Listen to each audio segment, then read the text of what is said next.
अस्सलाम वालेकुम स्टूडेंट्स, कैसे हैं आप सब। उम्मीद करती हूँ खैर खैरियत से होंगे। सबसे पहले तो इस चैनल को सब्सक्राइब करें, वीडियो को लाइक करें और जितना हो सके अपने फ्रेंड्स के साथ इस वीडियो को शेयर करें ताकि आपके साथ साथ बाकी लोग भी इस वीडियो से फ़ायदा उठा सकें। तो आज हम कर रहे हैं चैप्टर 26 का न्यूमेरिकल नंबर 4, जो कि हमने लिया है फिजिक्स वॉल्यूम 2 HRK की बुक से।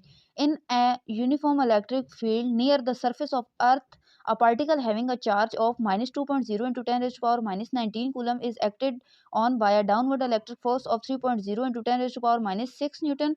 Find the magnitude of the electric field. What are the magnitude and direction of the electric force exerted on a proton placed in this field? What is the gravitational force on the proton? D part में हमारे पास कह रहे हैं what is the ratio of the electric force to the gravitational force in this case. अच्छा, इस questions के हमारे पास पार्ट्स हैं ए बी सी और डी। फर्स्ट ऑफ ऑल हम करते हैं कि हमें इन्होंने क्यू की वैल्यू गिवन की हुई थी स्टेटमेंट में और एफ की भी गिवन थी और ई हमने फाइंड करना था। तो हमारे पास अभी तक जितने क्वेश्चन भी हमने सॉल्व किए हमारे पास एक ही फार्मूला लग रहा है, E is equal to F by Q. F की वैल्यू भी हमने पुट कर दी, क्यू की पुट कर दी, तो कैलकुलेशंस परफॉर्म करने के बाद हमारे पास आ जाती है ई की वैल्यू।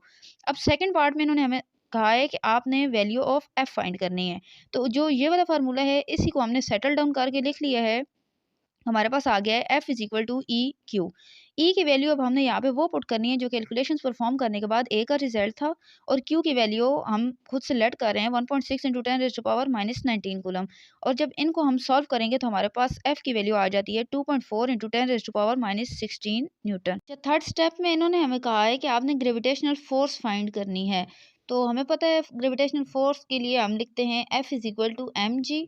मास हमें गिवन था और जी की वैल्यू हमें पता है 9.8 मीटर पर सेकंड स्क्वायर, या इसको राउंड ऑफ करके आप 10 भी ले सकते हैं। तो कैलकुलेशंस परफॉर्म करने के बाद एफ की वैल्यू आ गई।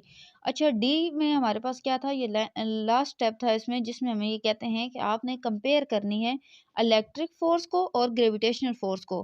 तो ये हमने इलेक्ट्रिक फोर्स जो आई थी वो हमने लिखी है और ये ग्रेविटेशनल फोर्स, और इन दोनों का रेशियो हमारे पास आ चुका है।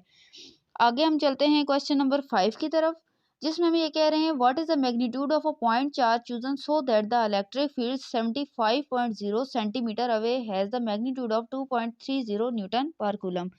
इसमें इलेक्ट्रिक फील्ड इन्होंने हमें बता दी है और क्यू हमने फाइंड करना है। तो इसके लिए हम फार्मूला यूज कर रहे हैं ई इज इक्वल टू के क्यू बाय आर का स्क्वायर। तो आर हमारे पास गिवन था 75, और सेंटीमीटर की जगह हमने सेंटी की जगह 10 रेज़ टू पावर -2 पुट कर दिए। और हमने फाइंड क्या करना था, इसमें हमने क्यू फाइंड करना है। अब क्यू को एक साइड पे रहने दें और बाकी सारी इक्वेशन को सेटल डाउन करके लिख लें। ई की वैल्यू हमारे पास गिवन थी वो हमने पुट की, आर की वैल्यू पुट की, उस पर स्क्वायर लेना है, और के की वैल्यू हमारे पास होती है 9 इंटू 10 रेज़ टू पावर 9। तो कैलकुलेशंस परफॉर्म करने के बाद हमारे पास जो क्यू की वैल्यू आती है वो है 1.44 into 10 raise to power -10 coulomb. अच्छा, बढ़ते हैं क्वेश्चन नंबर 6 की तरफ, जिसमें हमें कह रहे हैं calculate the dipole moment of an electron and a proton that are 4.30 nanometre apart. अच्छा, इसमें हमें इन्होंने पी की वैल्यू बता दी है, डी जो है वो हमें बताया है कि डिस्टेंस कितना है।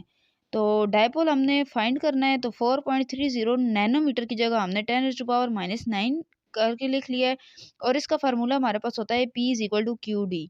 अच्छा, क्यू की वैल्यू जैसे कि पिछले सारे क्वेश्चंस में हम पुट कर रहे हैं 1.6 into 10 raise to power -19 coulomb, तो वो हमने ली है। डी की वैल्यू ये वाली पुट की है, और कैलकुलेशंस परफॉर्म करने के बाद हमारे पास पी की वैल्यू आ चुकी है, जो कि हमारे पास यही आंसर था।